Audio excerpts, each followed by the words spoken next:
Mwen salye nou maestro nou wèl nan kay la, nou nan kay la. Mwen fin di nou bagay. Ede nou pataje videyo yo. Nap vin a plis bagay di jou an jou, nap vin avèk plis. Nou pa lese jwe yon ti mizik nan 2-3 minit pou moutre nou koman oso apwen jwe mizik li pa difisil. Se yon bagay ki fasil. Selman pratike apwen gam nou, apwen iskal yo, epi napwe koman li fasil pou nou men.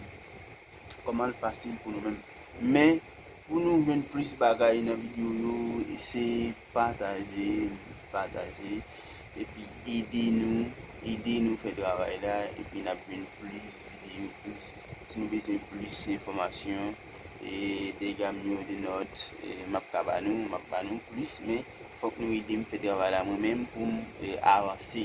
Ok, nou pa vin fè pil banan pil, nou pa lese jwe.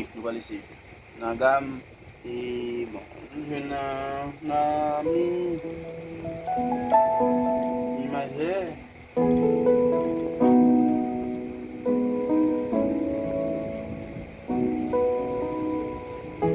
Ça fait longtemps depuis m'a crié.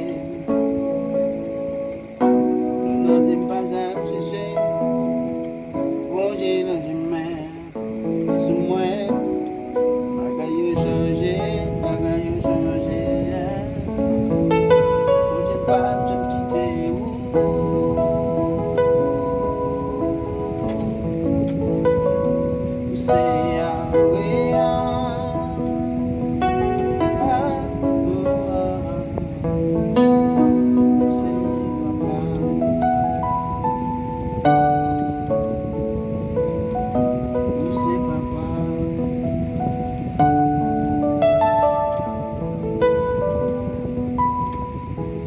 Epi mwen atan, la vi mte fin disparaît. Mwen pa genye espoir. Te koukou moun ki te gay depi longtemps. Te yon moun ki te sans espoir. La vi mte fin disparaît. Mwen sou mwen remè.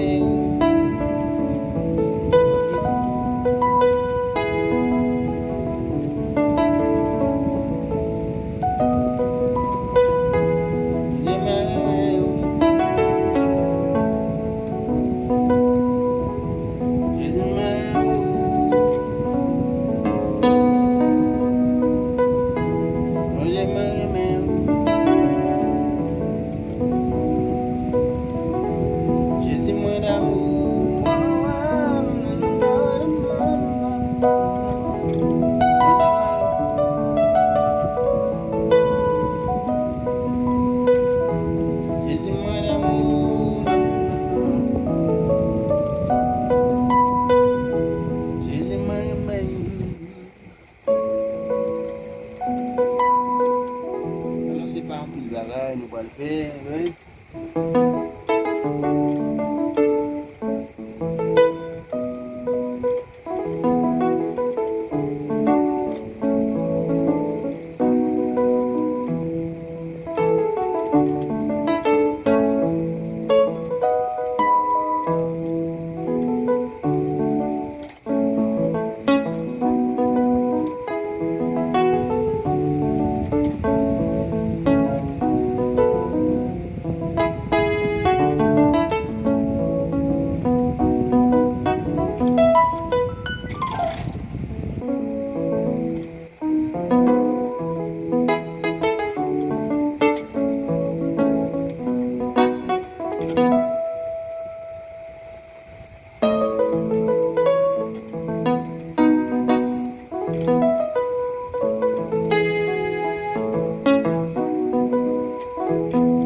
li fasil, quitte c'est confortable jouer, quitte c'est slow dans style rythme pas. Li facile. Et pour chaque musicien au soir qui a apprendre musique parce que wap jwen découragement. Mais pas jamais décourager là-dedans, toujours continuer. Et puis on les après ou vient mettre ça en faire. Ok, c'est là nous camper ensemble avec nous. Si nous t'aimez la, si nous t'aimez vidéo,